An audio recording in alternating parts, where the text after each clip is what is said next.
All right, how's it going, folks? Welcome back. Appreciate your patience. What's up, Brandon King Mod? It's been a minute, man. Hopefully all is well, my friend.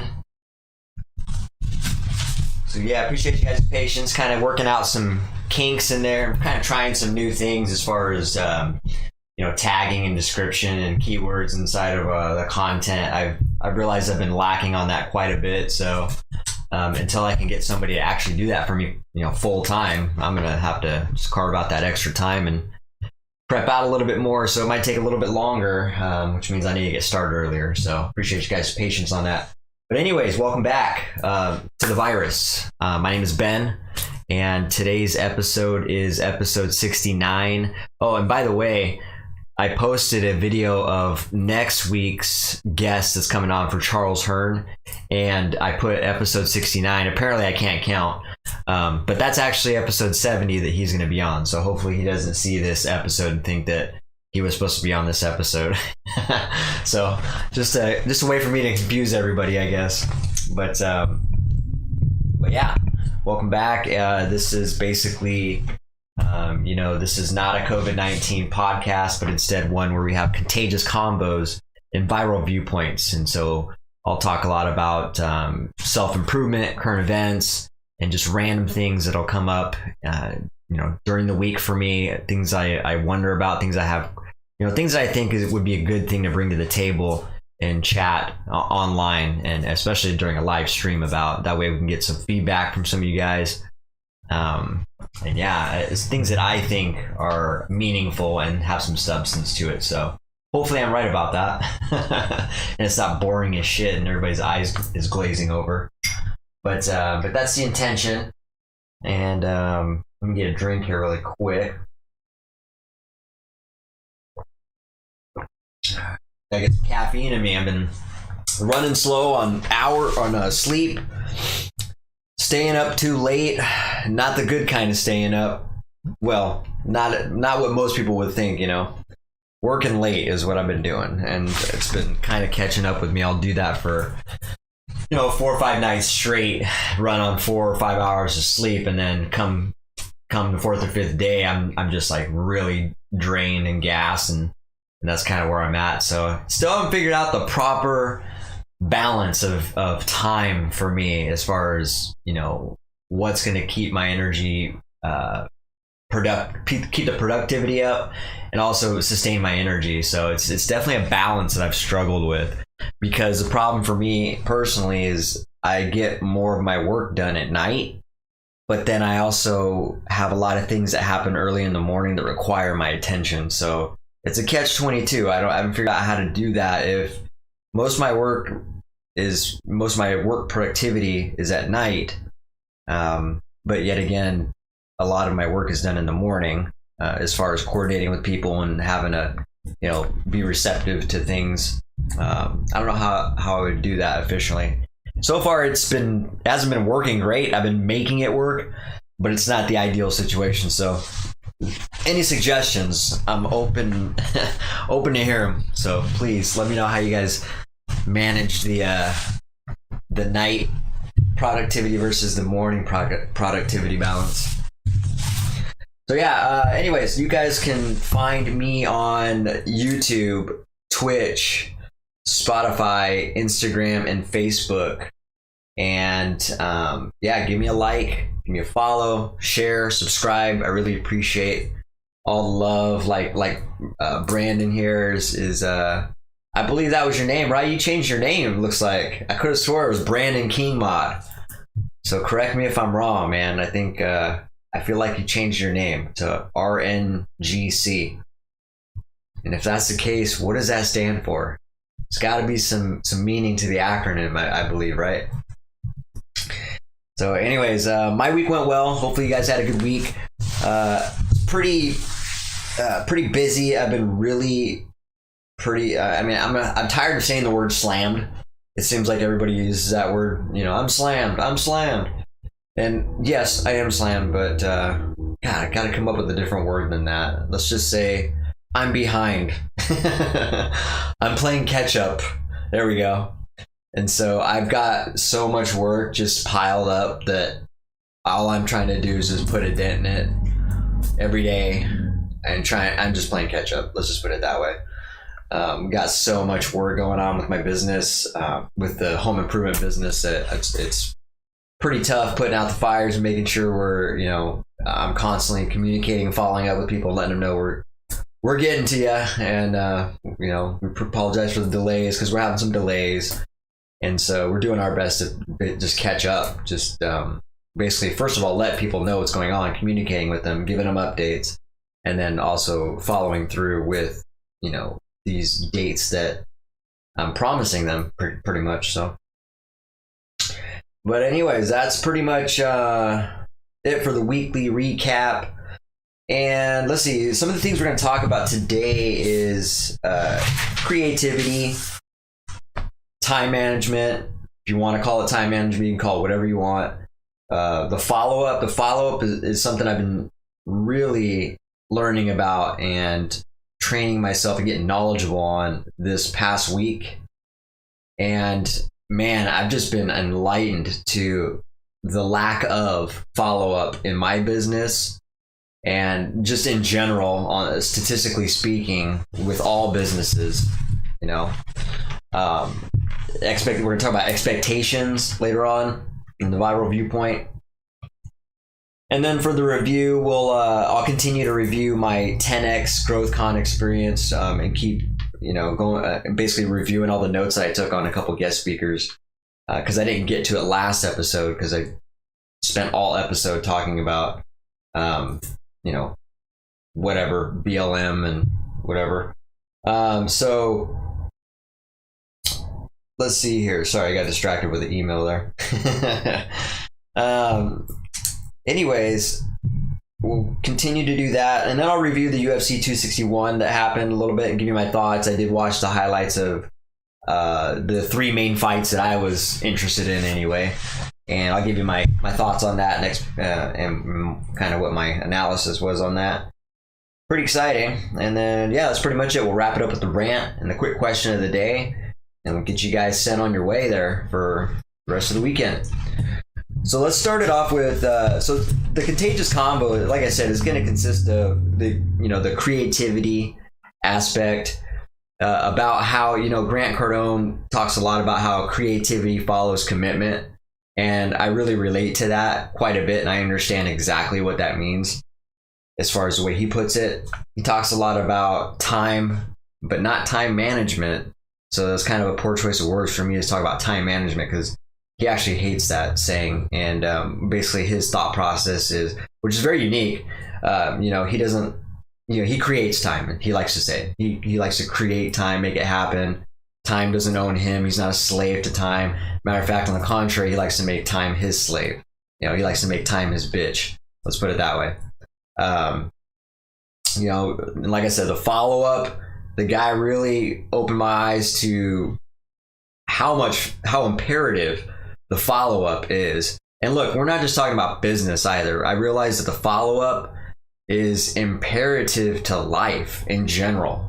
The follow-up basically is referring to consistency, persistence, drive, commitment. We were just talking about confidence, all those things. There's so many good qualities that are kind of involved with the follow-up process and with that step. And I just, I knew that the follow-up is very important, especially to a business, but I just had no idea when it comes to the numbers, and I'll talk a little bit about these numbers. I take really good notes on that, and it's stuff that really interests me. It's something that I'm going to completely switch gears on in my business and let you know the results of how that works out. As far as, if the follow, how basically give you an update on how efficient the follow-up really is as soon as I make that switch, which I already have made that switch, but now I got to get my sales rep on board and basically kind of train him up on the fact, and emphasize to him that, this follow-up needs to happen. Like, we need to 10x the follow-up is what my approach is going to be. And so, those 4 things or excuse me, those three things. See, I can't count. Those three things. We'll talk about that a little bit. So let's talk a little bit about the creativity aspect right now. So a lot of people think that creativity, well, not a lot, but there's definitely a good portion of people that think you need to be so they get hung up on the creativity part. Everything's got to be perfect before you reveal it, or before you show it, or before you let it go and call it done. And that could be said for some scenarios, but I think the commitment definitely needs to come first.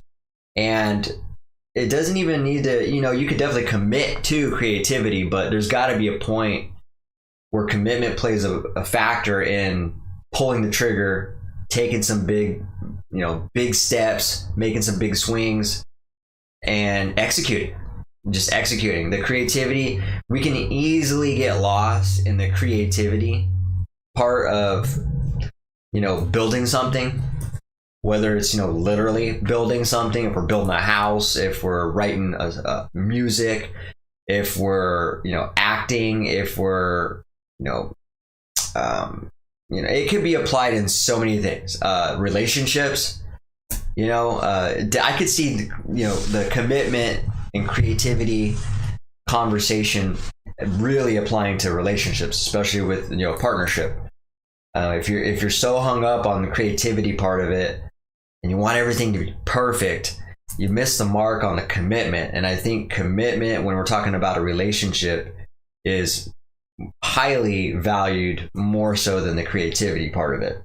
I'd like to think so, and I think that the people that might be hung up on the creativity too much have got their priorities messed up, in my opinion. I don't know. Obviously, everybody works a little bit different. It's all subjective, but generally speaking, it's my opinion that the commitment needs to be solidified, and we need to lead with the commitment first. The commitment needs to be well established and apparent, and it needs to come across crystal clear to whoever it is that you want to show that commitment to, or even it could be yourself. And it just needs to be solidified and understood, and like, okay, this is something we're gonna put our head down with, and we're gonna start grinding, and then the creativity will follow. It's kind of like when I was reviewing Mike Rowe, when he was being interviewed, when him and Grant Cardone were talking at the 10X Growth Con. I'm pretty sure it was Mike Rowe.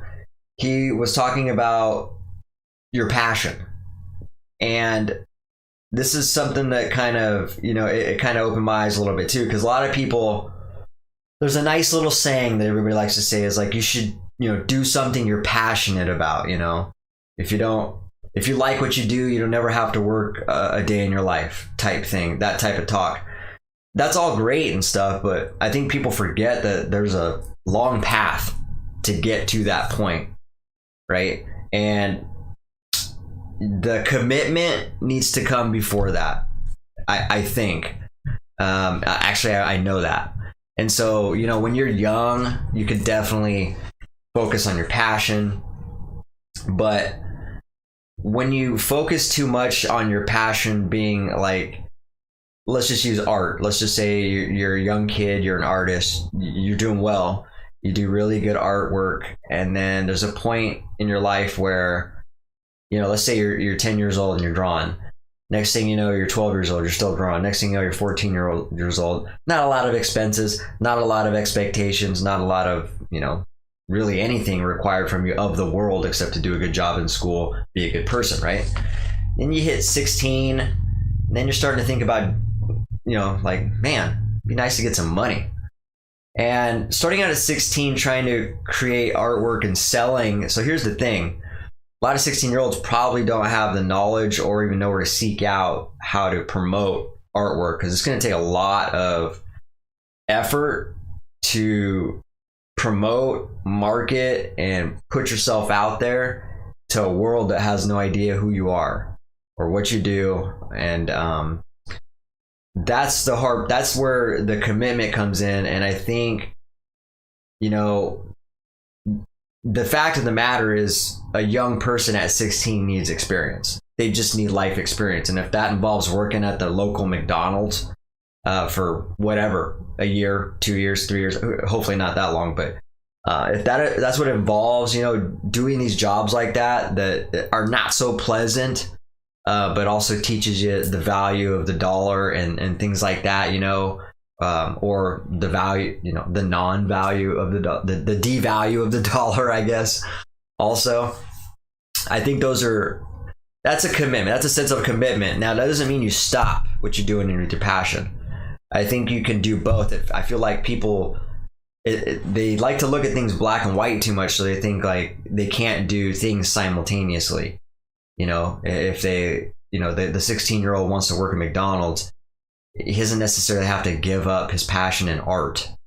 Matter of fact, he should be working on that even more so. He should be carving out extra time when he's off work, whenever it works for him, put in 2 hours or whatever, X amount of hours, and commit to putting that time into his passion. That way he has a better chance of making money off of his passion years down the road. It's unlikely you're just going to, step out of your teenage years or as a young kid and just start making money off of your passion. I think, there are exceptions. I get it. There's exceptions with any example and any scenario that I talk about, in general. But I'm talking about the majority of scenarios. Usually, there's got to be some hard work. There's got to be some commitment. There's got to be some trench digging. There's got to be some things that are not so liked that you got to do, especially the younger you are. You just got to do it, get it over with. The sooner you can do it and get it over with, the better you're going to be off. Learn that skill, learn that lesson, more importantly, in that part of your life, and then move on. If you think you learned the lesson already and you're like, I got the lesson of this, I'm ready for the next lesson. I think that's how it should be viewed, actually, especially for the young kids. View life as it's training grounds. It's what it is. And it's a training ground for lesson after lesson after lesson. So as soon as you feel like you got the lesson after getting beat up by it for so many times, move on to the next lesson. The quicker you can understand the lesson and you get it, at least you get the grasp of it, look for the next lesson. And never think that you know it all. That's one thing I have a hard time with adults that think they know it all. Yeah, adults know a lot, but I know plenty of adults that don't know shit. And that attitude is not likable. It's turn off. It's not attractive. Nobody likes to know it all. The fact of the matter is a human being has so much to learn till the day they die. There's not one person that's going to know how to do everything or how to handle everything. The best they can do is have a lot of experience and be humble about it, not, build the ego up. So anyways, back to creativity. I think the creativity, though, needs to, like Mike Rose says, do what you need to make the money and bring your passion with you. Your passion should follow you. That way there's a bigger chance, and you still got to put yourself out there. You still got to market. You still got to promote along the way. If the 16-year-old kid's working at McDonald's and he's doing really good art, he should be posting pictures, selling some pieces, doing whatever to get the word out there. The sooner he starts that, the better. And so I just think I really agree with what Mike Rowe was talking about when he said, work on something that's going to drive you revenue, bring your passion with you. Eventually, life might present an opportunity where you can make money with your passion, and you can pursue that as well. Again, this doesn't mean, when I use the example of the 16-year-old working at McDonald's and drawing at the same time, this doesn't mean just draw. He can also be pushing himself out into the space of other artists or people that are interested in that, with the hopes of actually being brought in or being a part of or involved with something bigger than McDonald's, for instance. So there's just so much to I don't know, that experience, there's a lot of directions you can go, but I think that's the problem. The creativity just hangs us up. We don't know what to do. We have all these great ideas, but you got to stick to a game plan, and I think good things will happen. Anyways, that's kind of how I view the creativity follows commitment topic that Cardone was talking about. Now let's talk about time management a little bit. Or let's just talk about time. Let's call it time management. I'm starting to hate that word now because he's right. There's a turnoff to saying that. Like it's crazy when I heard Cardone talk about creating time. I thought that was like, when I first heard it, I thought it was something magical. Like creating time. How the hell does he do that? Is he like, you have some kind of space-time continuum that just warps time and bends it to his will? So I don't know what the hell he was talking about. But basically what he's talking about is not being a slave to the time. You know what I mean? Making that time, that involves mapping out your day. He's got a 10x planner that I use, and it's broken down into 15 minutes, 30 minutes, an hour, or at least you can break it down that low. And so having that mapped out is one way you can really own your time of the day, because then you know exactly what you're going to be doing every hour, every 15 minutes, every half hour, every 2 hours of the day. It's all allocated. And so it's something to stick by. And even if you can't, even if you missed, one of the hour allocation or the time allocations overlap into the other or whatnot, you're probably gonna have to do a little bit of adjusting. I've had to do this plenty of times where I'll allocate time throughout the day, and I find out something I didn't give myself enough time for, then it eats into the next project that the time is already set out for, and then I start getting behind, and then things start to jumble a little bit. So that does happen. I don't know if I've ever had one day where every single time increment that I had planned out worked perfect and cherry and fit within those designated time frames perfectly throughout the whole day.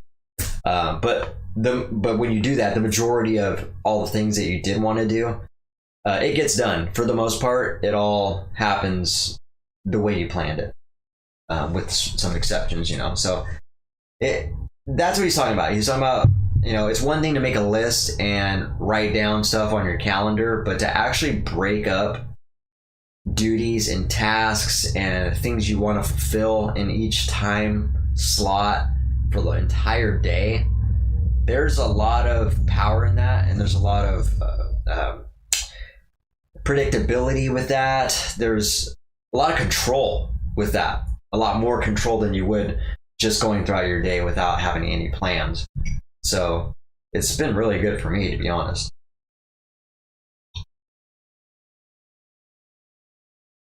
Because I was the type of guy that, which I still do, but I convert so what I do is I'll write down all the things I need to do. No particular order. I just get it on the paper, all the things, because they're always popping up, right? I'm like, oh shit, I need to do that. A couple hours later, I'll be doing something, I'll remember, oh yeah, I needed to do that. And so every time that happens, I just write it down.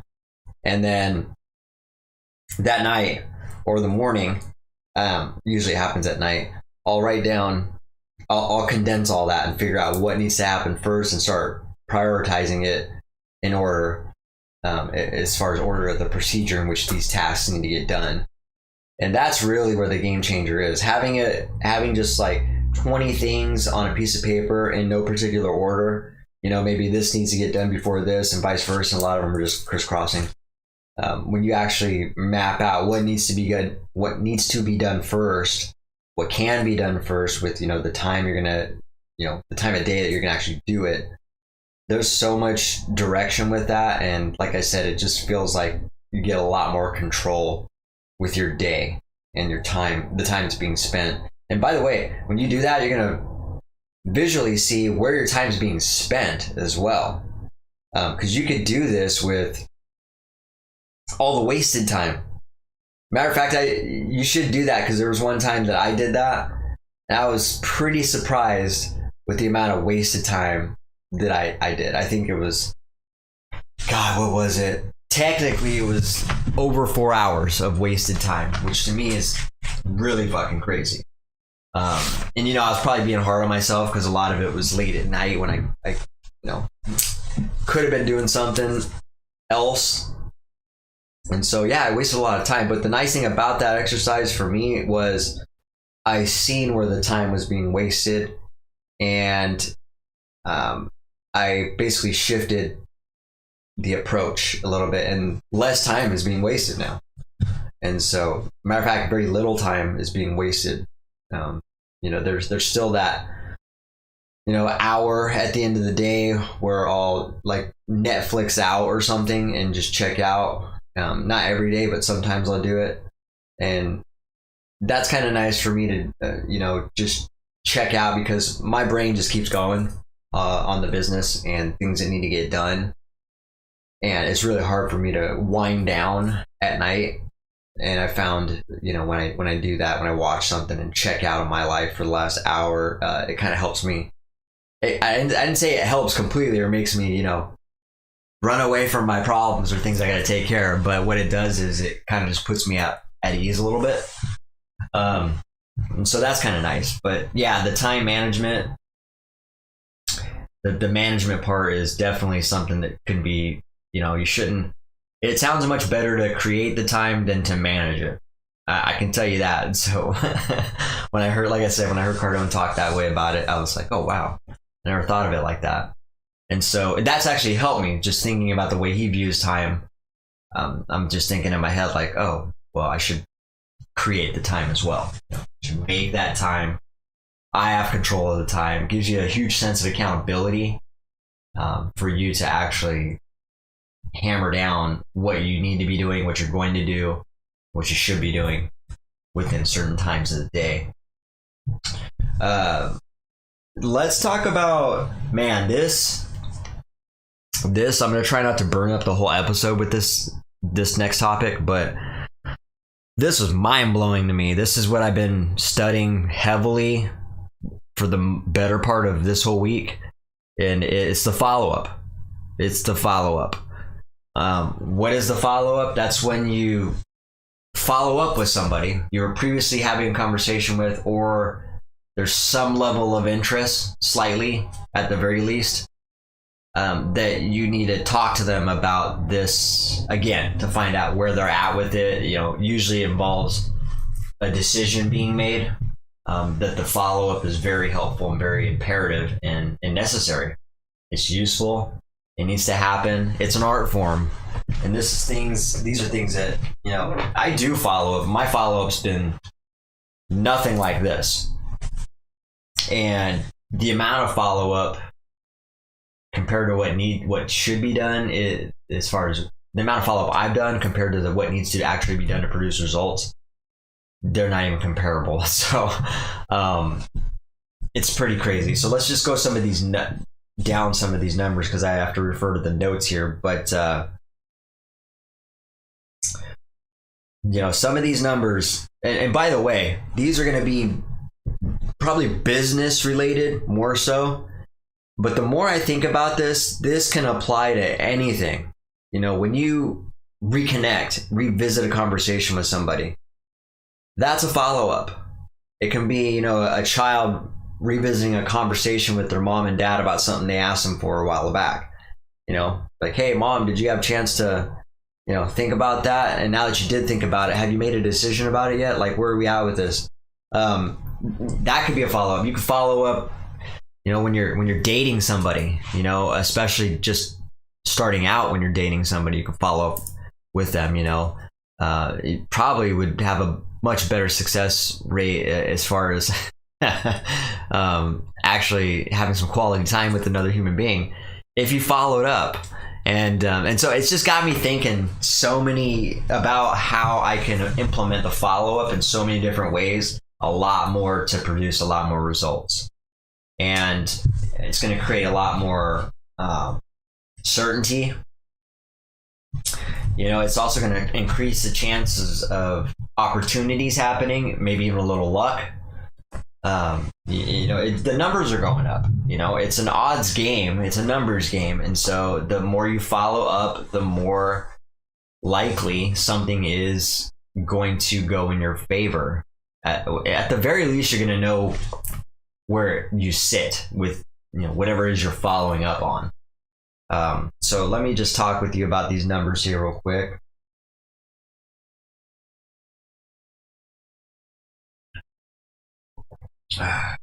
Don't know if that coffee is working very well. I'm just really, really tired. All right. So I'm gonna start giving you some statistics here. Some of this stuff is derived by MIT, so there's a couple other resources as well I can't think of off the top of my head, but MIT was definitely one of the majority references for some of these statistics here. So here we go. To increase a closing ratio by 300%,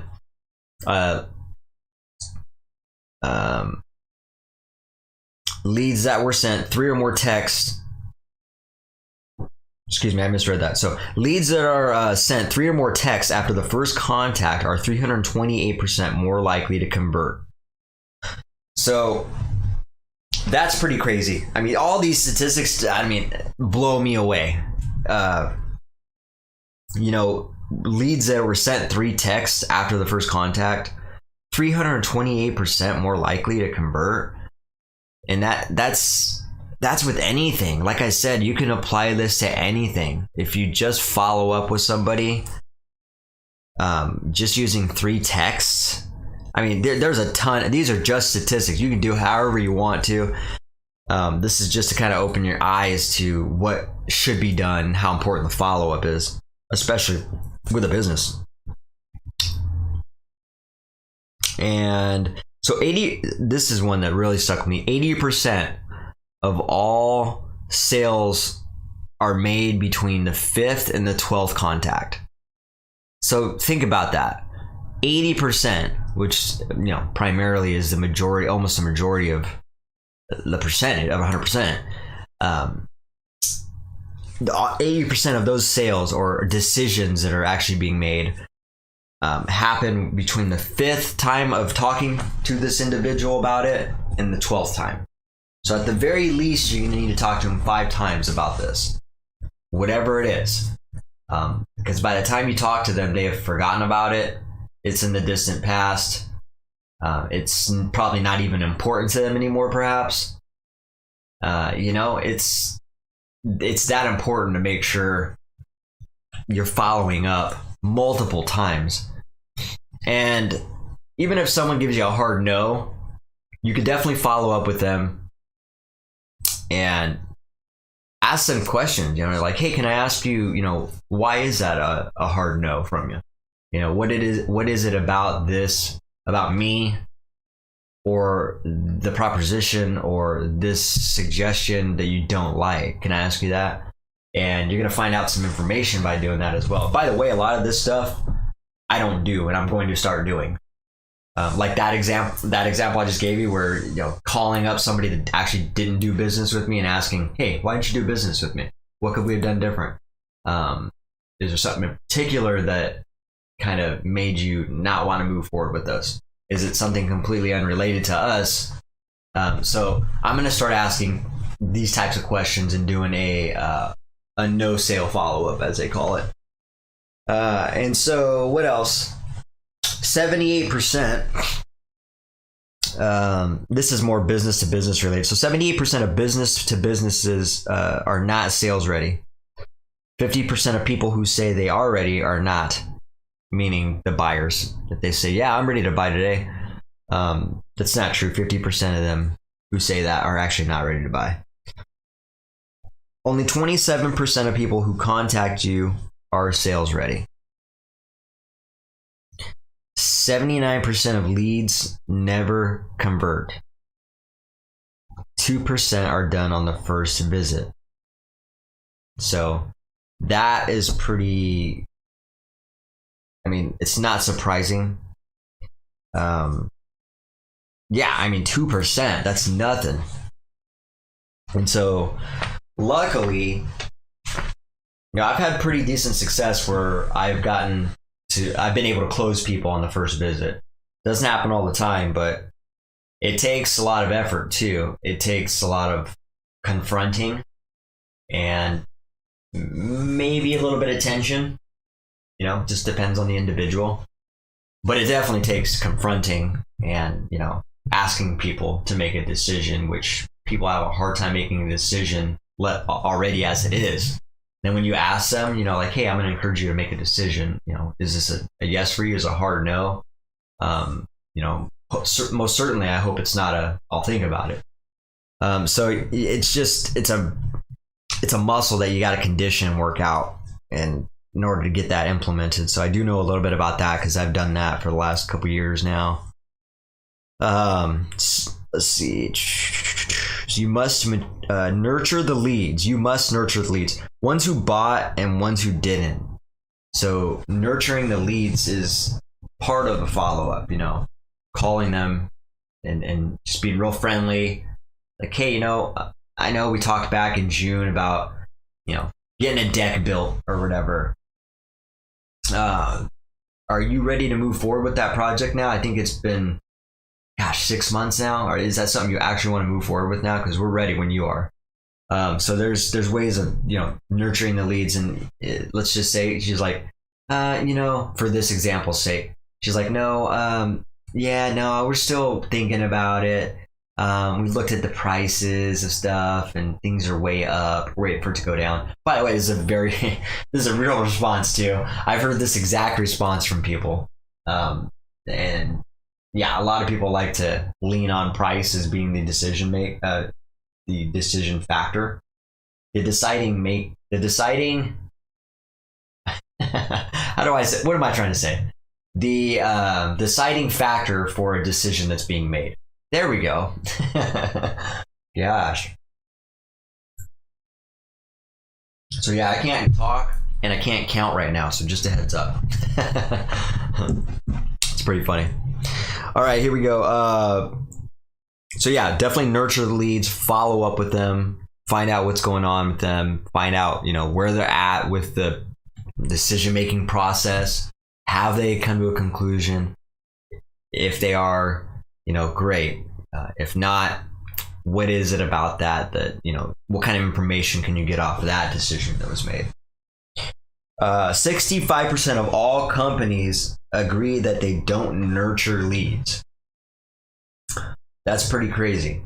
I could nurture leads a lot better myself. I do definitely follow up and I guess you would say nurture leads.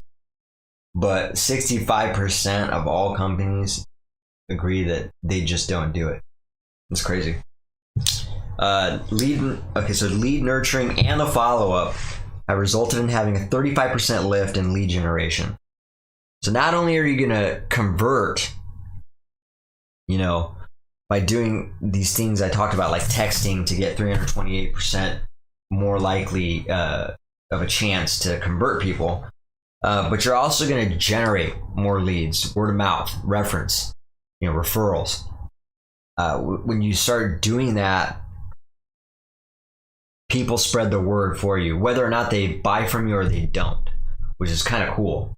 But that's true. So only 37% of businesses respond within the first hour. This is something I'm guilty of. I definitely need to get better at this, and I have gotten better at it. So the problem I'm having now is the amount of volume that we got on the calls coming in. There's way too many calls. Sorry, I'm all wiggling around. I got this new suit and I haven't broken it yet, so that's why I'm kind of bouncing around in my chair here. It's a little bit too tight, just a little bit. I still like it though. Still feels really nice. It's the first time I've ever owned a vest, so it's pretty cool. But yeah, that's why, in case you're wondering why I'm sitting here jumping around, and it's because I can't get comfortable quite yet. So yeah, I'm totally guilty. The 37% of businesses, only 37% of businesses reply within the first hour. I'm definitely not in that percentage range. So Well, see, so I've gotten better about it last couple of weeks because I'm aware of it now. And it's actually worked. So, for instance, I would always set an appointment out. But if I get a call from a lead and I'm out and about, I did this twice last week. And one of them I wasn't able to close, but I feel good about. One of them I did close on the spot. And that just involved me, responding to this individual. And, I'm thinking in my head, like, oh, maybe I can squeeze it in next week, but my week's already busy. So I was like, thinking to myself, well, I should just go over there. And so I told him that. I was like, I could just come straight to you here in about 5 or 10 minutes. Does that sound great? He's like, yeah, absolutely. I show up. He tells me what he wants.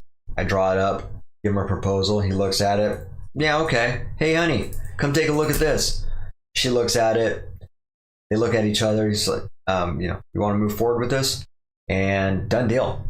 I mean, and that happened so quick. I mean, that was a matter of me not, had I actually not went there that day when I got the call and I, said, hey, are you available next week on Tuesday? That's my only available time.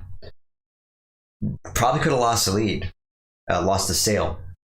And so it works very well. No joke.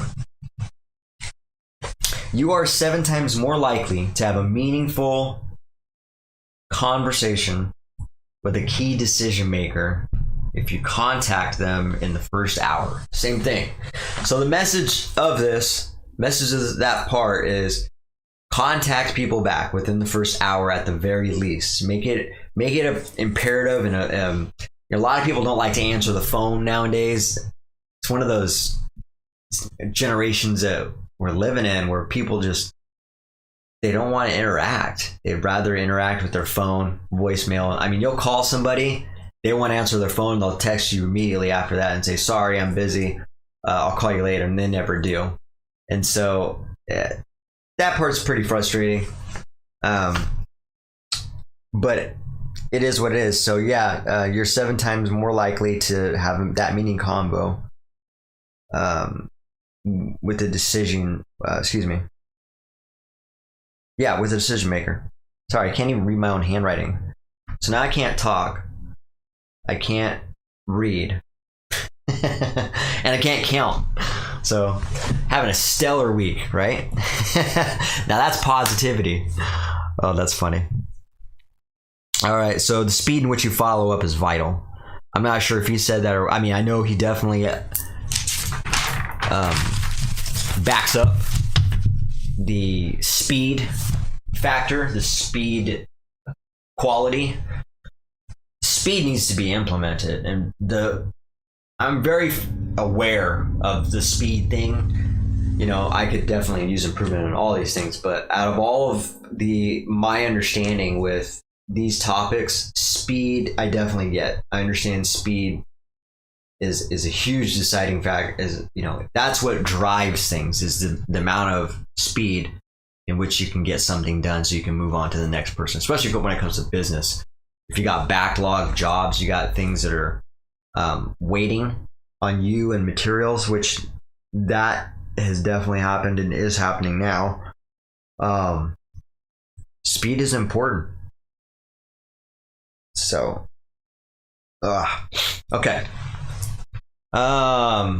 Let's see here. So 35 to 50% of all sales go to the first company who does the first follow-up. So not only should you be contacting within the first hour, but you should be looking good. You should be looking sharp. And a lot of times just assume that you are coming into if you're looking for a bid on something else, just expect that you're going to have competition. You're going to have, they're shopping you. They're shopping for potentially the cheapest and quickest product and service. And so it's good to address all that stuff. Say, hey, are you looking for quick and cheap product and service? 9 times out of 10, they're going to say no, because they don't want to be related to quick and cheap. Doesn't sound very appealing, right? But yeah, that's crazy. 35 to 50% of all sales go to the first company who does the first follow-up. So the quicker you can be, you're going to be you know, you're going to have a higher sales percentage, 35 to 50% more sales percentage. It's just crazy. These numbers are insane. Phone calls followed by an email are very effective for business to business and residential. Okay. Phone calls by email. Oh, followed by email. There we go. Meaning, you can either send that email and give somebody a call, or call them and say, hey Rick, I'm sending you over an email right now. I want you to open it and take a look at it. Getting that going simultaneously, I guess, is really, really powerful. And I can see that. It is, because I've done this. I'll send pictures and try to send information texting while I'm having a conversation with somebody, and it's worked out. That's pretty beneficial approach as well. And so that might be something to think about. Just kind of goes hand in hand with just the speed factor of what we're talking about. And that one's kind of more aesthetics. But so 48% of salespeople do not follow up a project. That's pretty crazy. And I have been guilty of that, where I don't follow up somebody immediately. Next thing you know, I've put them off so far that by the time I get back to them, they've forgotten. They've forgotten they even went on my site and who I am. You got to realize people are just, there's a sensory overload where information is just constantly coming at them. Distractions are constantly happening. Interests are changing that rapidly as you are watching a screen and things are being thrown at you.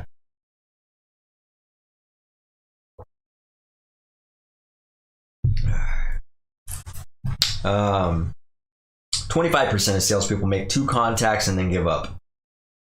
12% of them make 3 contacts. 2 of the sales are made on the first, 2% of sales are made on the first contact. So this is something that he talks about that I need to be doing and that everybody should probably do. Like I said, you do not have to be a business. So if you're telling yourself like, Ben, none of this applies to me, I don't own a business, or I don't see how any of this applies to me. It absolutely can apply to you. So if you were to write some of this stuff down and start implementing it into your life, it is going to make a big difference. I can totally see how doing this is going to add much more value, capture more business for me, as long as I implement the strategy and the program. Basically, that's what he says. You need a follow-up strategy, and you need to have a follow-up program. So, it could be, just using an example, I'm going to do follow-ups from 8 o'clock in the morning to 9 o'clock, just follow-ups. There's an example, right? And so that's part of the commitment we talked about earlier. You got to ask yourself, what is my commitment level at right now? How do I get it up there? Do I need to finish something? It's just definitely some questions to ask yourself, though, that are very important. Let's see here. There's a 40% higher conversion rate when you text during a sales call, which I just said does actually work very well. And let's see here. If you don't have doing a follow-up, preferably you should have a script.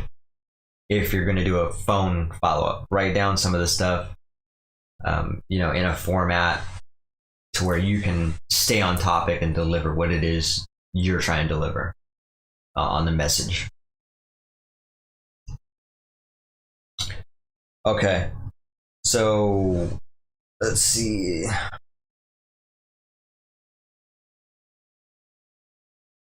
If you don't have a script, still make the call, apparently. And now we're going to talk a little bit about accountability and how that plays a role in the follow-up. If you or someone doesn't hold yourself accountable, the marketplace is just going to punish you, right? So you need to have someone there that's going to hold you accountable. Usually yourself isn't enough, so it's nice to get a mentor or something like that. But you might want to start, if you don't want to do that, maybe starting with yourself is a good step. You just got to follow through with it and make yourself really disciplined and committed, not letting distractions incept that commitment. Not coming up with excuses. There's a lot that goes into that.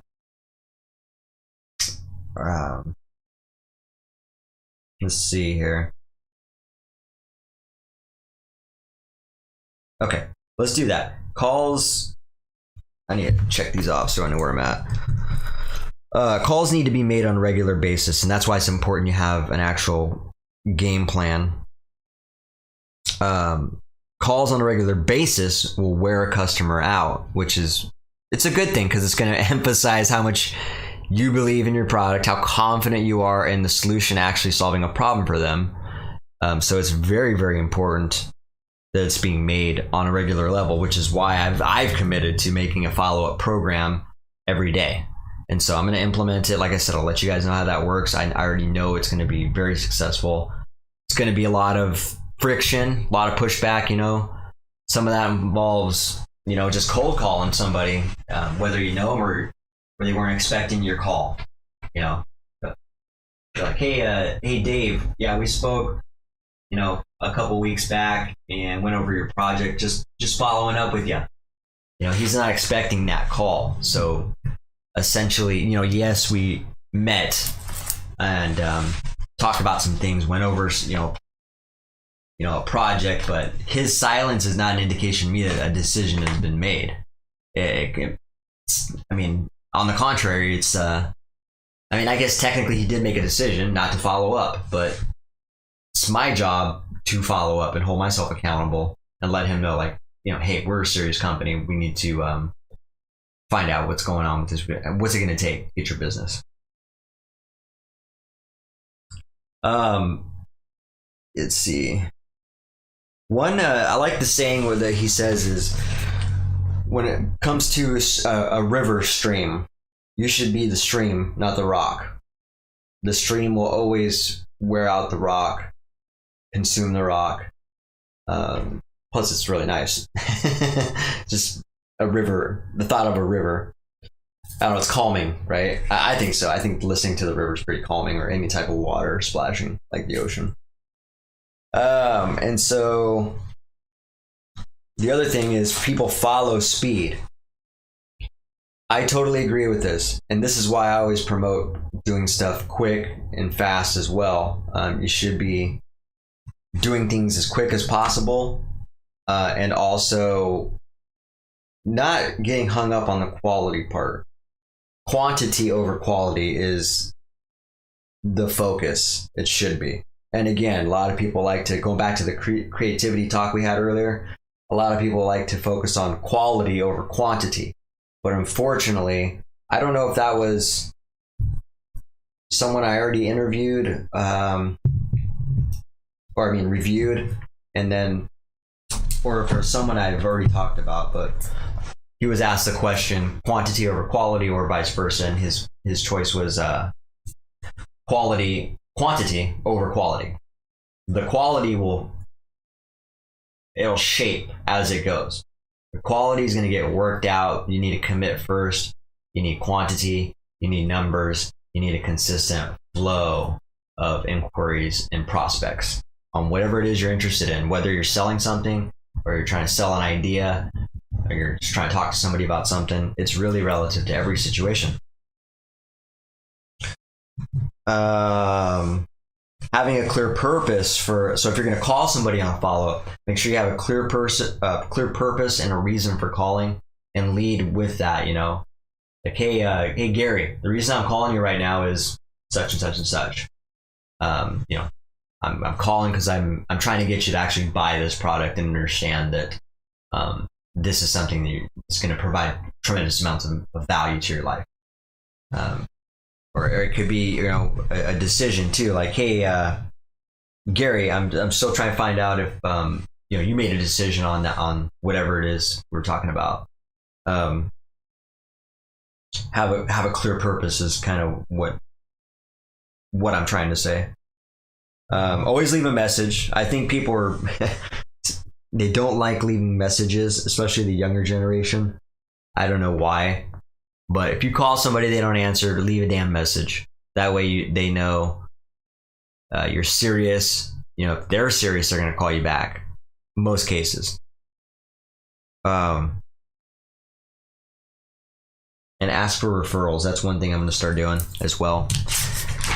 You know, and that can, the way he kind of talks about that as far as how that delivery goes is it can start with something as simple as, hey Gary, who do you know that such and such and such, you know, who do you know that you can refer to us for this type of stuff?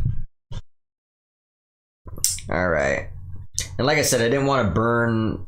Let me just skim through this, make sure there's not any other vital, because I mean, there's no way I can go through all this information right now on the follow-up.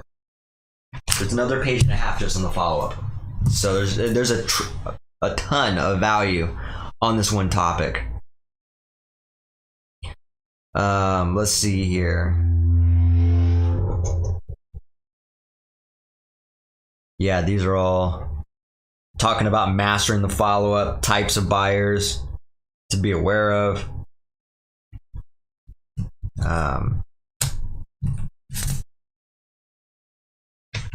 I like this, and everyone in the company needs to use, or excuse me, I lost it. Basically something to the effect of everybody in the company needs to be a part of this program, or, you know, self-improvement program, preferably one that's provided by the company, if that's what we're talking about. Again, it's really hard to, I don't want people to think that this is only pertinent to the business, because this is totally utilized in life. Follow-up, all this stuff. Okay. Let's talk a little bit about, so anyways, the follow-up is very, very important. I'm actually going to touch base on that a little bit later as well. We'll revisit that because, like I said, I still got over a page of content with more statistics, more numbers, more things that are very important to a business and trying to push an idea out there, and particularly into the marketplace even. All right, so review. Let's see here. So let's review. Let's get this over with here. UFC 261. So this was going on last Saturday during that episode 68. My thoughts. So the main event was obviously Jorge Masvidal versus Kamaru Usman, and I was pretty happy with the outcome. I was going for Jorge Masvidal, but he did not come out the better fighter. He was getting, he's getting outboxed, and he got taken down a couple times, I believe. And ultimately, he got knocked out by a punch. And, to his credit, he does have good sportsmanship, even after, all this shit talking that they do. He's got a good, very sportsmanlike conduct to him that I like.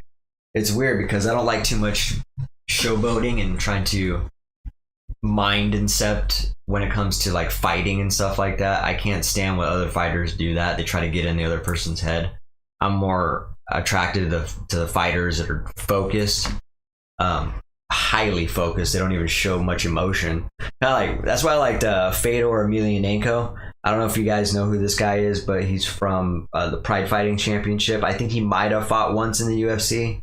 They might have talked him into that one time, but for the most part, he's in the Pride Fighting Championship, or at least the overseas program. But the way that guy fights is there's just no emotion. I don't even think I've ever seen that guy smile. But it's just straight face. You can't really mean mug a guy like that. So I kind of like those modest and humble fighters like that. But anyways, yeah, it was a good fight. From the highlights I seen, Usman just threw it over. He was getting him with these overhand rights, and he was getting him with a lot. Actually, he was getting him with left hooks too, I believe. But just one of the overhand rights that he came with just nailed him. Hit Masvidal right on the chin, right on the button, sent him down to the ground. It's kind of interesting because I've never seen what Usman did. Which what he did was he slapped the hand down as he was coming through with the punch. So kind of dropped that hand of Masvidal, because Masvidal has his hands up like this, and when he came through with the left hand, he basically dropped this hand out of the way so that he could get a clear shot. And he did it so perfectly, and it landed so perfectly, and yeah, it knocked him out. So good for him. Good fighter. I respect him too. Very exciting. And the other one was Shevchenko, Valentina Shevchenko, and she was fighting Jessica Andrade. That was a super exciting fight. Anytime I see Valentina Shevchenko fight, I get really excited because I don't know, I like her a lot. I like her fighting style. She's very dominant. I don't know what weight class she's in, but super good. She's just so dominant. I don't know who's going to stop her. I mean, I'd certainly like to see the Amanda Nunes and her go at it again.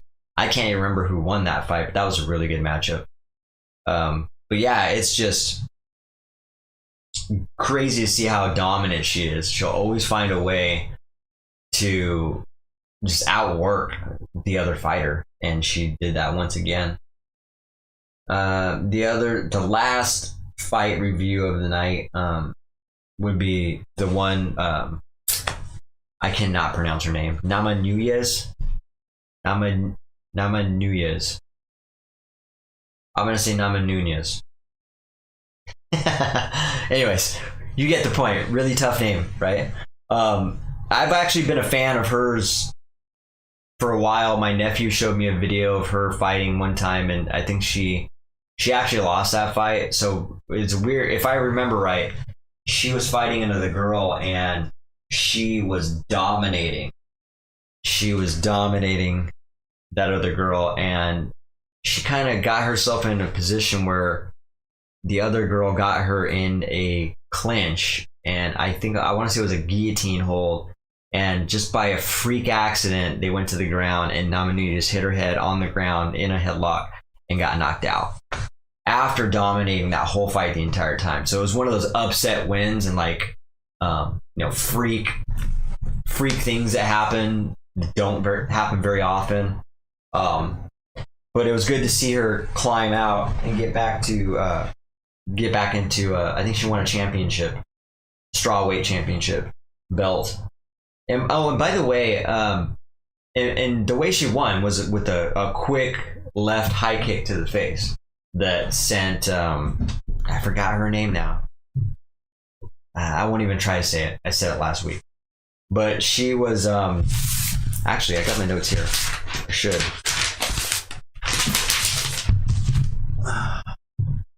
Zhang Wei Li. There we go.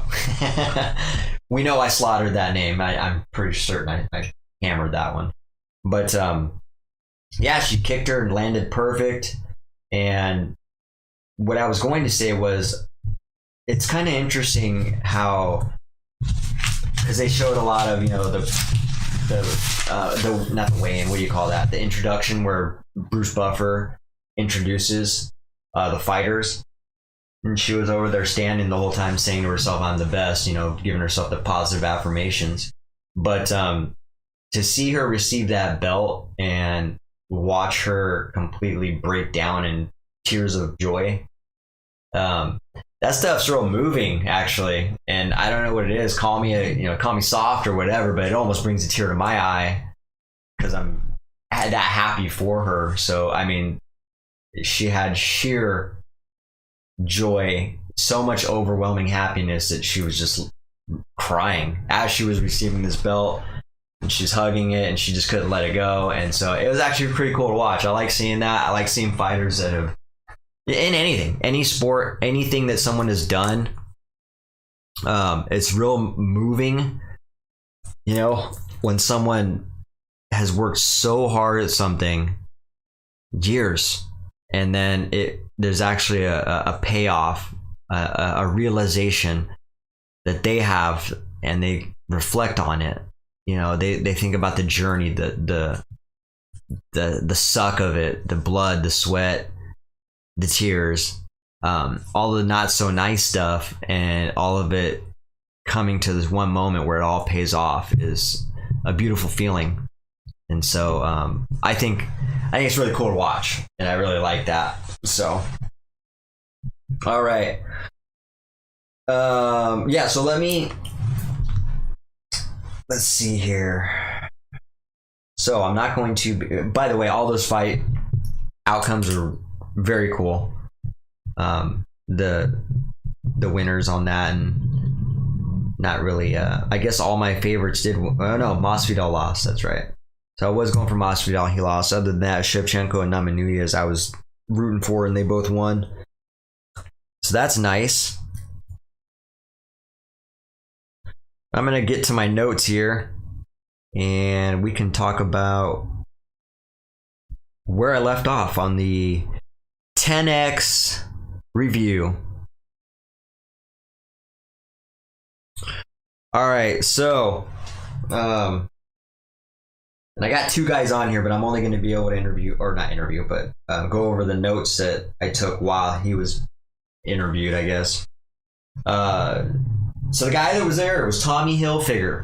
And it's kind of a running joke, but not many people think that Tommy Hilfiger even exists or that he's a real person. And I can vouch that Tommy Hilfiger is a real person.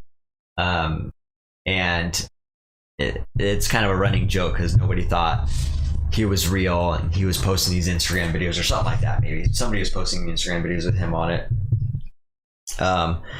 But he had a couple little things. I didn't get much notes on him. Looks like I just really only had 3 or 4 bullet points for him. But some of his advice was, one of his pointers and bullet points was always think what's next.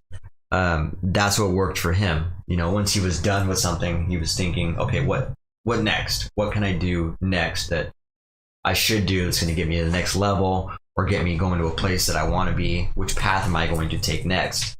And I think that's great advice, because you should constantly be moving towards something, towards a goal, towards not an end goal either.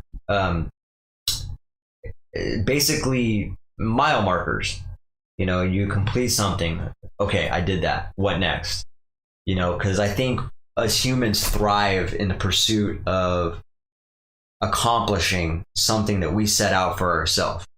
I think there's a huge reward in that, a huge self-reward, where there's a sense of accomplishment, and makes you feel really good about yourself when you do commit to something and then follow through with it and have the best result and the best outcome out of it. So I think that's really good advice. He did say understand the business and establish that. Okay. Which is kind of what I've been doing. All these things I'm talking about with time, creativity, time management, the follow-up. It's all relative to, understanding the business and establishing it. Then insert the creativity.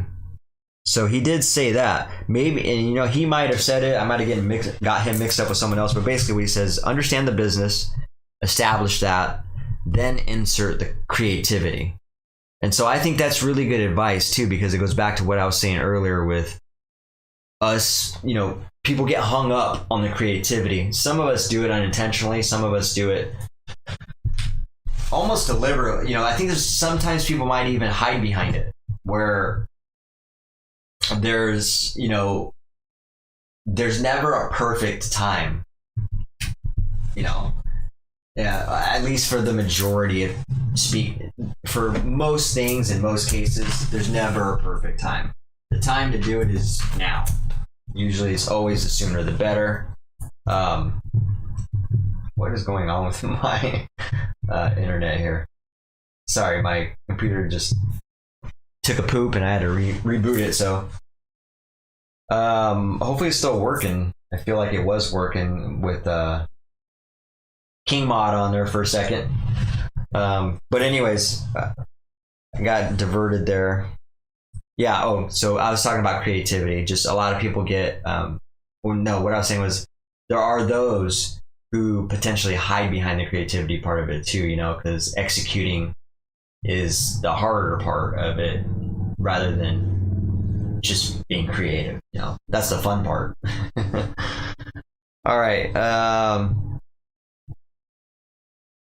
Fashion advice.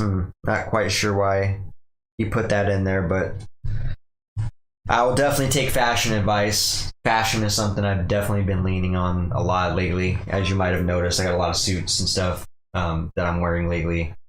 I've been purchasing.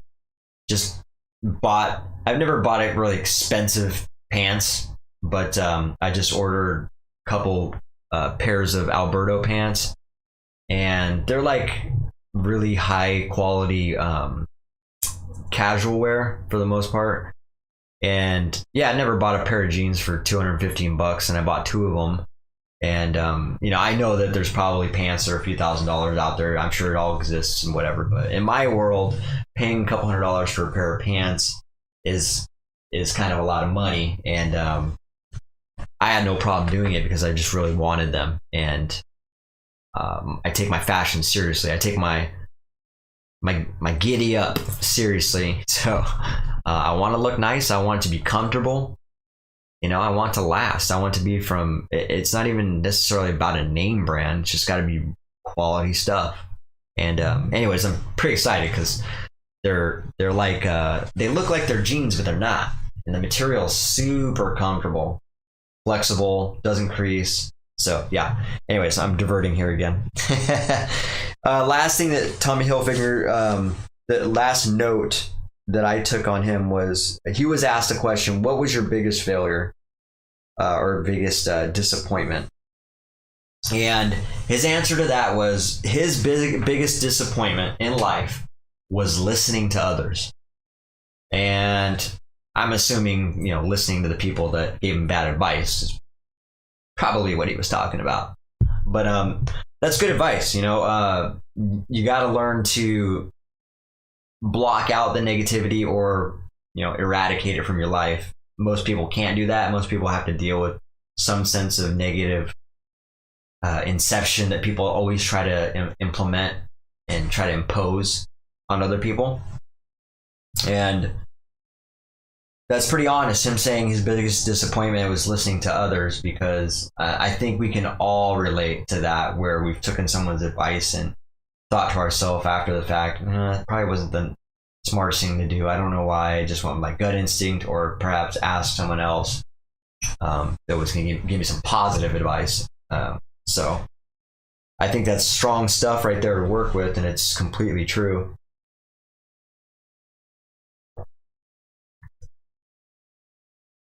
So that guy was super, very interesting individual to listen to speak. And, you know, he talked about his brand, how he started, you know, a couple pairs of pants in his garage. And that's how it started. He just, you know, expanded and just kept driving and driving. And next thing you know, Tommy Hilfiger is one of the most popular brands in the world. So pretty crazy. So I do want to spend the better part of the remaining time talking about these other topics. So I'll go ahead and keep Glenn Sanford is another individual I want to talk about. Super sharp guy and very successful. So I'd like to talk about him. So let's put that 10X review on hold until next week. Let's talk a little bit about expectations now for the viral viewpoint. Expectations. How do you view expectations? Are you the type of person that tells yourself, I have high expectations? Or you tell yourself, I never have high expectations, that way I'm never disappointed? I used to be that guy where I would tell myself that, like, oh, I don't keep high expectations because I don't want to be disappointed. Yeah, it sounds cute. It sounds, it sounds like it's a wannabe smart saying and all that and warm and fuzzy. But the reality is I have expectations, and it took me, I mean, shoot, I probably only committed to that a couple years ago, probably about 2 years ago now, where I made a switch, because I still, up to that point, had the thought process that, I shouldn't have my expectations too high. I should have them low. And that is just the worst mentality to have. Yeah, I realize that. And a lot of people like to kind of reverberate that out into the universe too. That's just some of that negativity that everybody likes to insert. And some of that, it's nothing bad. They just, they have good intentions, but they think that's a way to, I guess not be devastated by the obstacles in life or the things that aren't so pleasant that present themselves in the most unpleasant ways. But I think having high expectations is very important.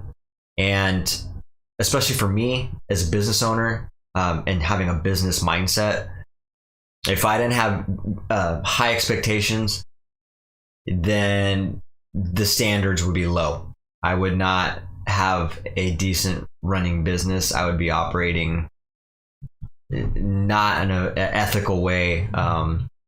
I think expectations are very much needed. Now, this topic gets thrown around in relationships a lot. It was thrown around in my last relationship that I had, as a matter of fact.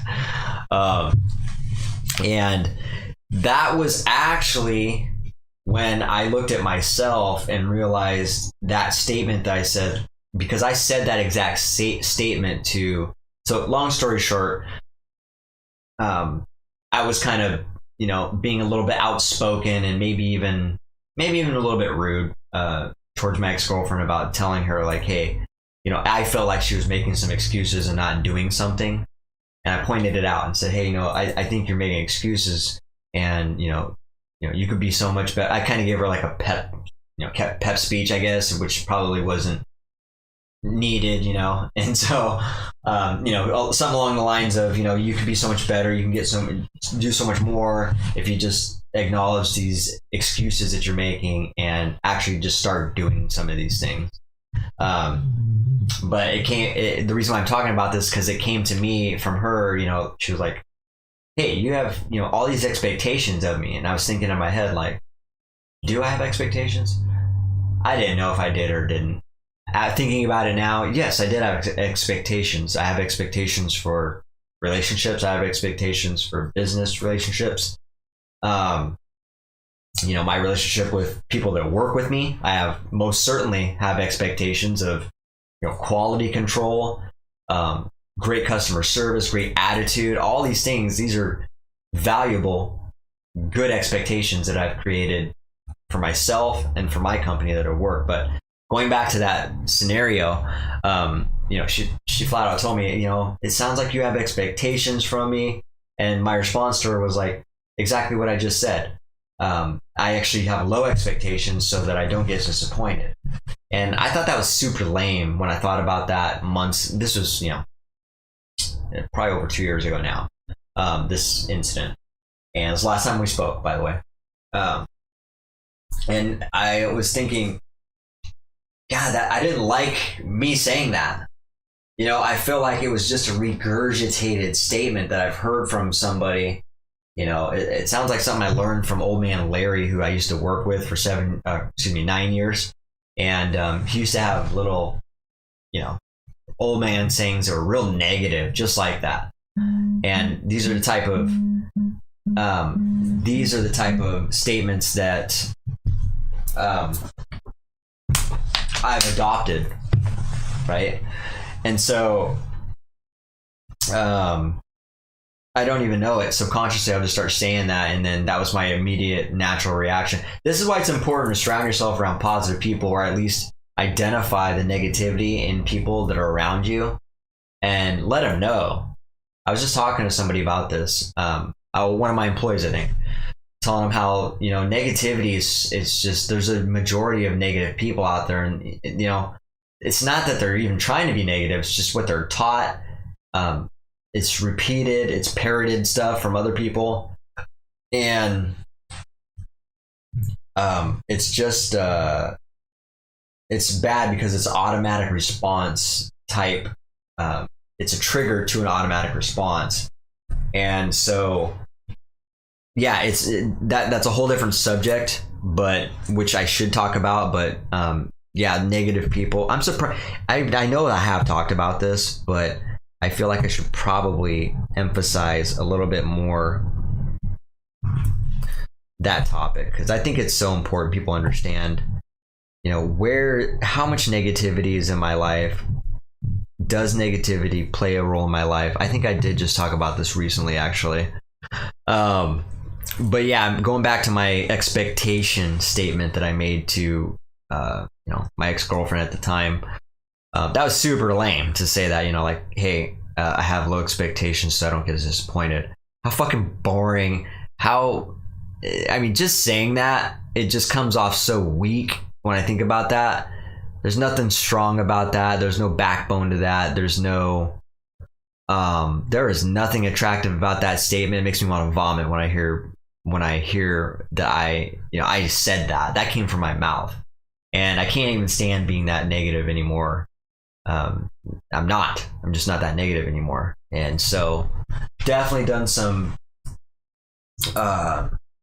re-engineering of the mind and the thought processes. And it's really paid off, because those type of sayings, they linger in your mind. And then you got people that are negative hanging around you, and you like to say it because that's the type of stuff they value, and it just keeps feeding the beast. And that's not the beast you should be feeding. So, expectations, though, I think are very, very important, especially if you have if you got goals, you got these big things you want to do, they're going to require big expectations. There's no accomplishment that was done with low expectations. Now that I think about this, you know, it's just silly to even think that that's even a real thing. Nothing great that was done or accomplished or pursued was done with that person, operating under a low expectation mindset. I can guarantee that they very much had high expectations of results on the actions they took, high expectations from the people that were surrounding them, or high expectations from people that were part of this endeavor, whatever it may be. Expectations were set high, and they needed to be. They need to be when you're trying to do something big and you're trying to do something important. So yeah, like I said, when somebody says they have low expectations, that's a lot of negativity, and you should definitely let them know, like, hey, if you're trying to get away from that type of thinking, let them know, like, hey, I don't really want to hear that type of negative talk. I'm trying to be positive over here, so keep that shit to yourself, or we're just gonna have to separate ourselves. So there's ways to deal with the negativity and the low expectation talk, but in a nutshell, though, for the viral viewpoint, expectations need to be high. If they're low expectations are going to have low rewards, low results. And so I can't even believe that my mind thought that for so long, how I operated 35 years, with that type of negative mindset. No wonder I was in the position I was up until I was 35. Thinking with low expectations. And I was projecting to people that I had low expectations. How pathetic is that? How misguided is that? That's pretty bad. So, once you switch your expectations level to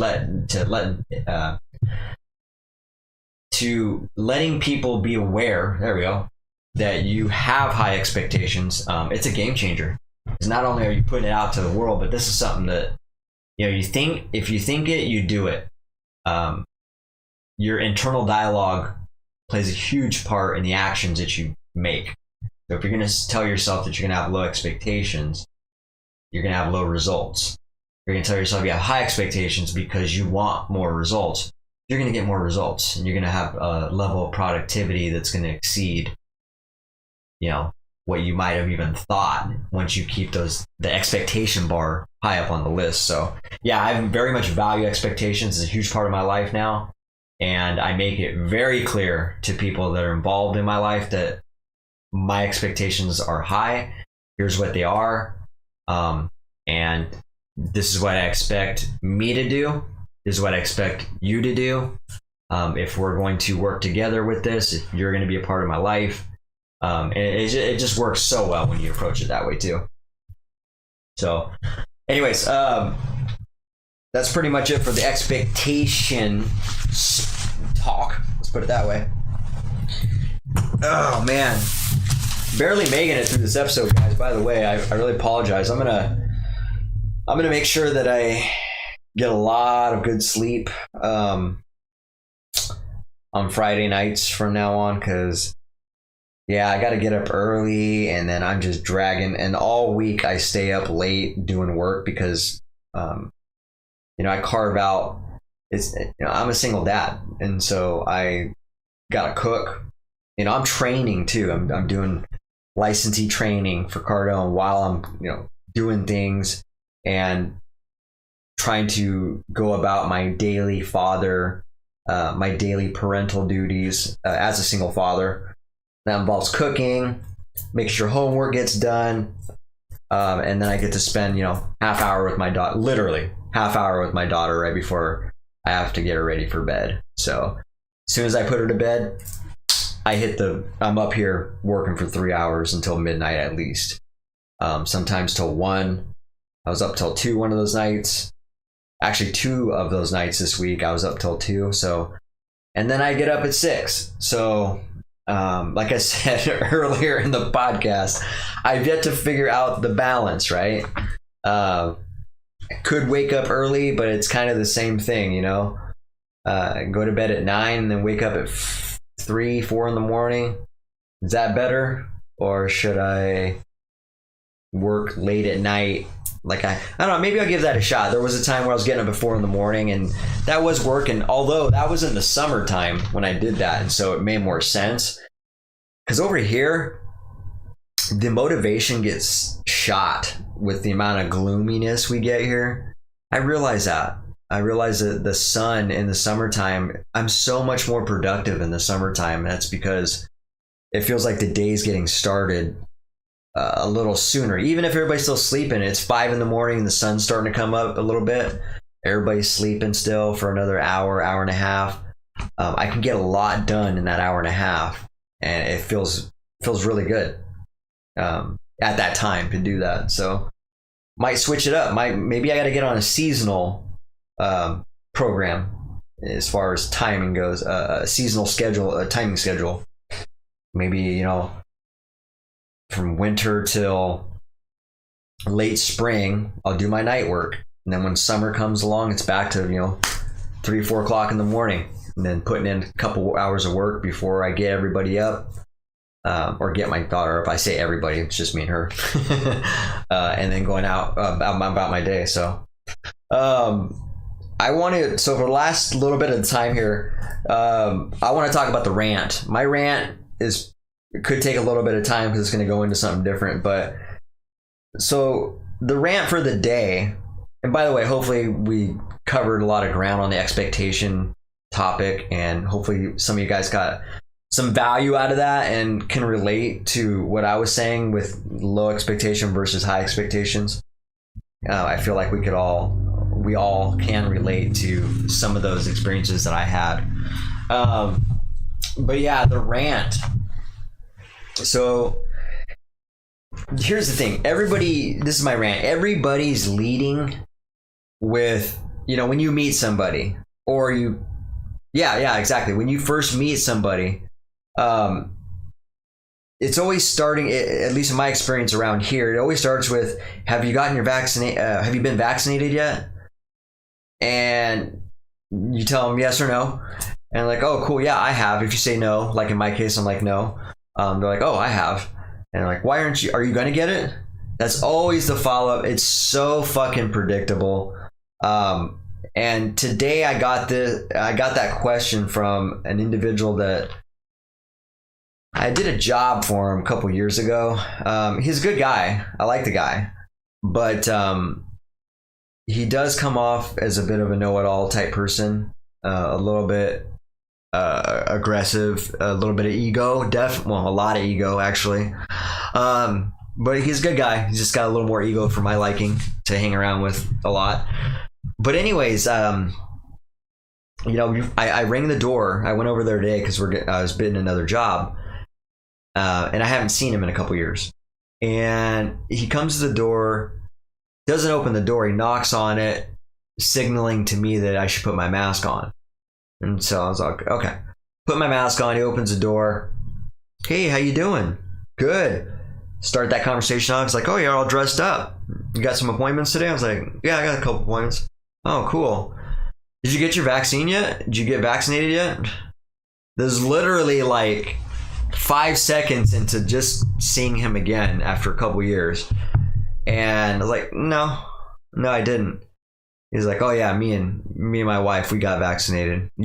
Are you going to get vaccinated? Was his next question. I said, no. And he's kind of gives me the condescending long stare, like, you know what look I'm talking about. I'm trying to do it, but you know what I'm talking about, where they just stare at you like they just waiting for you to come back with a different response that's going to make them happy, I guess. And so yeah, he comes at me and says, well, or he says, are you? I said, no. He stares at me for a while and he says, why? And then I just told him, I was like, because I'm healthy and I'm not worried about it. I'm not worried about myself, and I'm not worried about spreading it to anybody who's susceptible, because if someone's really worried about getting it, they should have a vaccine then. And so if you got a vaccine, then you shouldn't worry about it. So I don't want to worry for other people. If you're worried about it, get a vaccine, and I'm going to assume that you're going to be responsible and have the accountability to make that decision for yourself, whether or not you need to get vaccinated or not. But I mean, I didn't get into this whole elaborate thing with him. I just kind of, long story short, said, no, I'm healthy. I don't really want to. I haven't been vaccinated in anything in 20 years. And he was just like, gives me the shaking head things, He's like, come on, man, you're smarter than that. You don't believe in science?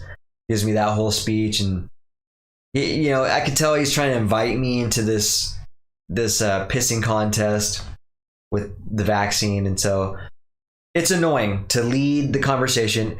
It was boring enough when people used to say, oh, how's the weather? Or, the weather's, pretty crazy lately, right? Or we've been getting some good weather. I miss the weather talk.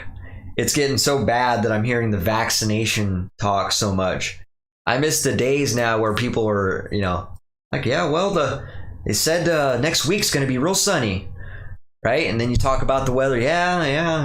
We did kind of had crappy weather this last week, well, typical Washington weather, right? And so I miss that boring ass talk. And so instead of, have you been vaccinated yet? We have. It just invites, it's like politics, really. And it's not a conversation that I want to have with somebody. And so, that happened today.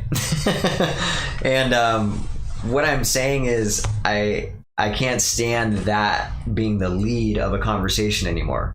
Don't tell me, don't even ask me if I've been vaccinated, and I certainly don't care if you've been vaccinated or not either. So don't start the conversation like that, please. Unless you're legitimately, and then, by the way, I'll get into this a little bit more, but basically, yeah, I'm just annoyed, and I want people to go back to ask. We're already boring enough over here. I realize we are absolutely a boring, this part, Washington State is boring as far as conversation goes in general too. Like I said, we always had the boring weather talk because why? Because we don't have predictable weather. I imagine it made me wonder too. Do people in California or Miami, where it's constantly sunny, do they talk about the weather as much as we do over here? Probably not. I'm almost willing to bet that they don't.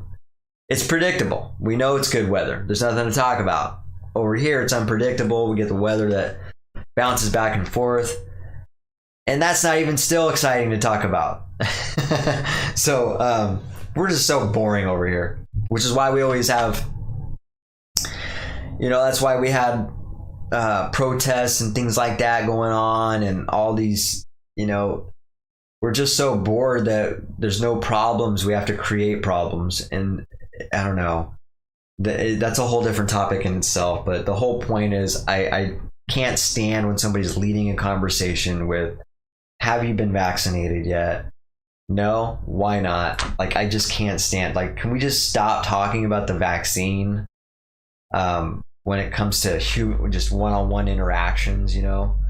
It's just, I don't know, I'm just tired of it, to be honest. And I know a lot of people are really scared of it and really adamant about, like, hey, it's real, man, and people are dying, and it's not something to joke about, and it's something you should take seriously and all that stuff. And that's great, but you should worry about yourself. Like, I mean, not saying to be selfish, but, well, I mean, you're gonna have to be selfish somewhat, but I'm not saying be like disregard other people. What I'm saying is, if there's an individual, if you got me and you got Joe, and I don't want to get vaccinated, Joe hasn't been vaccinated, but he's worried about it, I would say, hey, Joe, if you're worried about it, you should probably get vaccinated. You probably shouldn't even go anywhere if you're that worried about it. And then now we're okay, right? I'm not going to get vaccinated. He's been vaccinated. There's nothing to worry about. There's no reason to even have that conversation anymore. So if the people that are vulnerable and susceptible to dying within those percentages of the CDC statistics that I went over in episode 41, I think it was a while back now, last summer, get the vaccine and stop trying to condescend other people about why they haven't got the vaccine, or how dumb they are for, not believing in the vaccine or whatever. Just get the vaccine. You don't have to worry about it. Let's just assume that the people that need the vaccine are vaccinated and just proceed with our life. Because it's getting pretty, I don't know, it's pretty ridiculous. Let's see. I forgot what I was going to say. There was something I was just getting ready to say in regards to that. Yeah, I lost it. That's what I get for being tired. Man, I drank two of these coffees and still didn't do the trick. That's how much sleep deprivation I got. Crazy.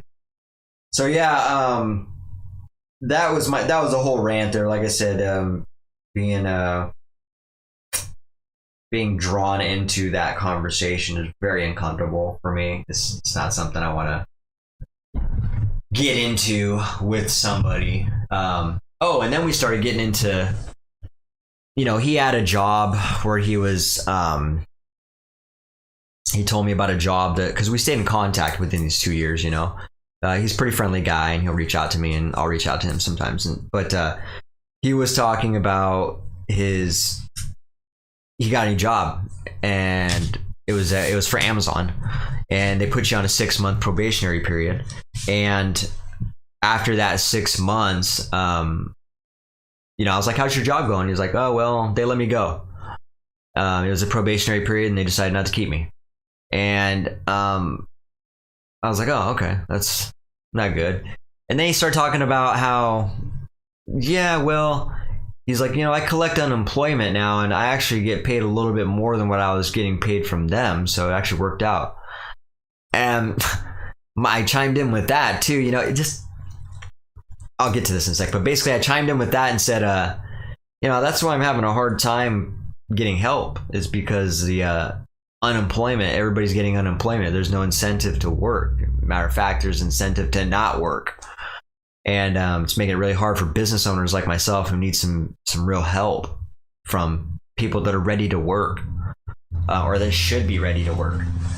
And then, he played the whole vaccine and virus card again. He said, well, there's a lot of people out there just don't even feel safe to work. They don't want to risk going to work, getting the COVID. And I'm like, that's a fucking excuse, man. In my opinion, that's an excuse. I think people are hiding behind that. It's an excuse to be lazy. It's an excuse to stay in the house and complain all day.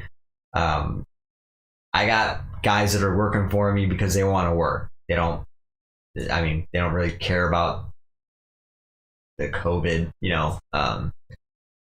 they're healthy guys. And if they are worried about it, they can get vaccinated and get back to work. The whole unemployment thing, though, and people trying to justify why unemployment is a good thing. Unemployment never helped anybody because it just gets you by.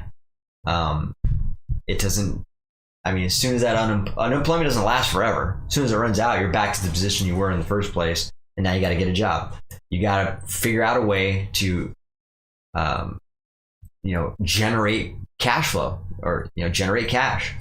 And but yeah, that was a whole other topic that he tried to reel me in again. I almost took the bait on that a little bit, but I had to just stop myself, and let him know that, like, hey, this coronavirus is definitely not. It's not even the virus. It's the way the government's handling it that's destroying the economy.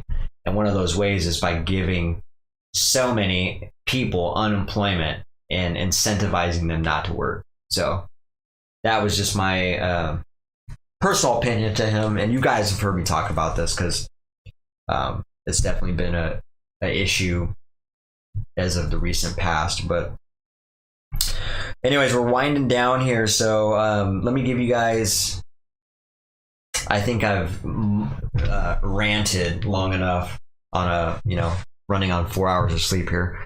So one more time here, you guys can find live streams on Facebook, Twitch, and YouTube, and then I'll have posted content on Instagram and Spotify and Twitter.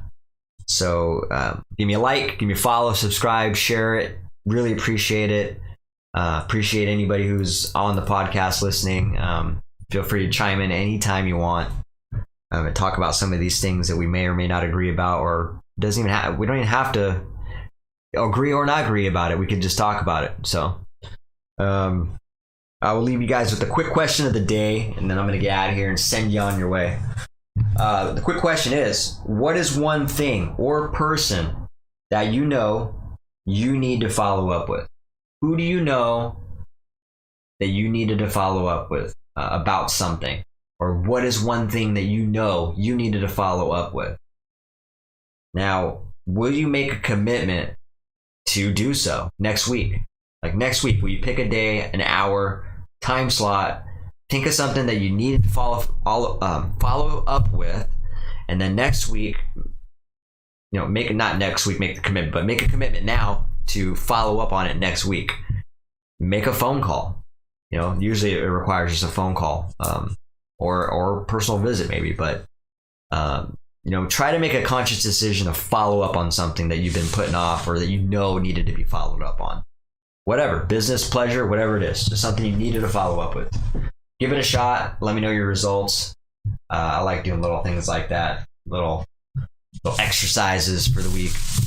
So I'm gonna get on out of here, wrap up my my stuff to get prepared for the next week. Get some sleep. That way I'm bright-eyed, bushy-tailed for next Saturday's podcast with Charles Hearn. So I'm excited about that.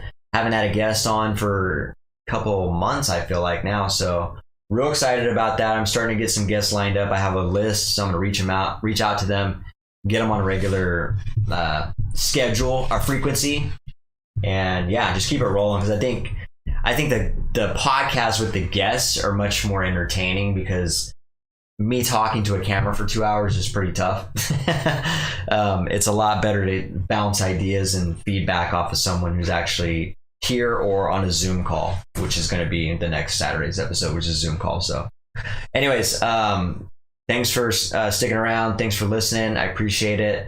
I'm going to let you guys go. Have a fantastic week. Keep it contagious.